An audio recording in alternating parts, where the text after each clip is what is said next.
اس حوالے سے صرف ایک روایت ہے جس کو حافظ ابن ابی دنیا نے تو جھوٹ قرار دیا ہے، حافظ ابن تیمیہ نے بھی جھوٹ قرار دیا ہے، متاخر بعض علماء نے اس کی سند کو یہ کہا کہ اس کے راوی صحیح ہیں۔ وہ یہ کہ جو عاشورے والے دن اپنی ذات اور اپنے اہل و عیال پر وسعت کرے گا، اللہ سارا سال اس پر وسعت کرے گا۔ اس کے صحیح اور ضعیف ہونے میں سابقہ علماء تو سب متفق تھے تقریباً کہ یہ صحیح نہیں، اور اس وقت کے کچھ علماء نے اس کی کوئی سند ایسی پیش کی ہے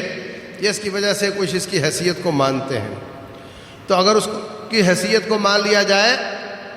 تو وہ آپ کی ذات کی حد تک ہے، آپ کی عیال کی حد تک ہے۔ یہ مطلب نہیں کہ اس دن میں آپ باہر نکل کے لوگوں کو کھلانا پلانا اور یہ سب کو عبادت سمجھنا، کھلانا پلانا، جاؤ سیلاب زدگان کو جا کر کھلاؤ پلاؤ، آج سے شروع کرو۔